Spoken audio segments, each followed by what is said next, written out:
আজি আমি বাস্তু চাব আহিছোঁ নিজৰ ঘৰৰ ওচৰতে আৰু ঘৰ ওচৰত সেইকাৰণে আহিছোঁ। আমাৰ আগতে বহুত ঘৰ ওচৰ চালোঁ, কিন্তু ভিডিঅ' আপলোড কৰা নাছিলোঁ। তেওঁলোকে যেতিয়া সুফল পাইছে, তেওঁলোকৰ সমস্যাখিনি সমাধান হৈছে, সেইকাৰণে ইঘৰে সিঘৰে গম পাই পেলাই মোক নিমন্ত্ৰণ দি আছে।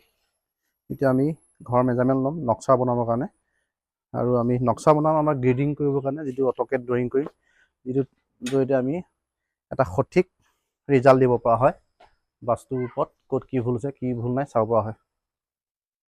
এতিয়া আমি ঘৰৰ পূব দিশটো মেজাৰমেণ্ট কৰিলোঁ, ওলালে আমাৰ এইটো বাৰান্দাখন ওলালে 10 ফুট 5 ইঞ্চি, আৰু দৰ্জাৰ পজিশ্যন ওলাইছে আমাৰ 5 ফুটত।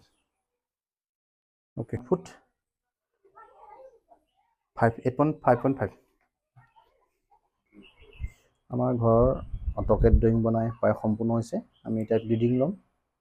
গ্ৰেডিং কৰাৰ পাছত আমাৰ ধৰা পৰিব কোন জেগাত কি হৈ আছে, কোন জেগাত কি ভুল হৈ আছে।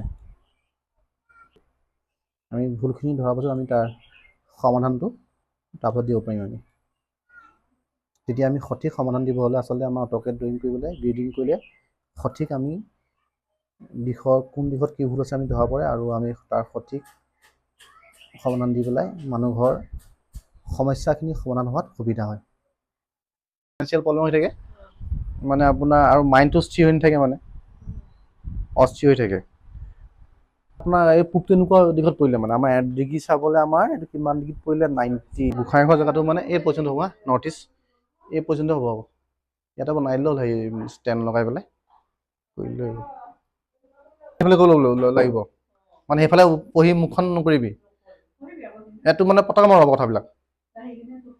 সেইখিনিও পঢ়িব পাৰে, কিন্তু বেষ্ট এইখন জেগা, মানে সেইখিনিও নহয়, মানে সি মানে নৰ্থ ইষ্ট জেগাটো দিছিল যে সেই তাতো হ'ব।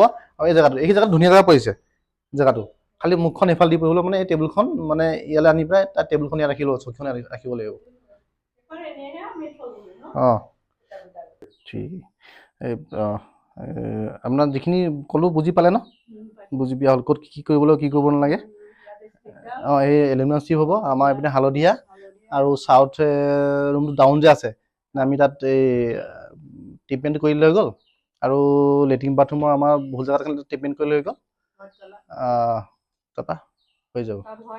অঁ অঁ অঁ, আৰু ইয়াতো য়েল্লো, সেইটো কৰিলে হৈ গ'ল। খালি সোনকালে কৰক এইকেইটা বস্তু। আৰু গোঁসাই ঘৰ মানে এই চাইডৰ আমাৰ এইখিনি বেক চাইডে মানে ষ্টেণ্ড লৈ আহিব। আৰু কিবা নুবুজিলে মোক ফোন কৰিব, ঘৰ চৰে কৰি দিলেও মোক মাতি দিলে হৈ গ'ল, দেখাই দিম এইবিলাক।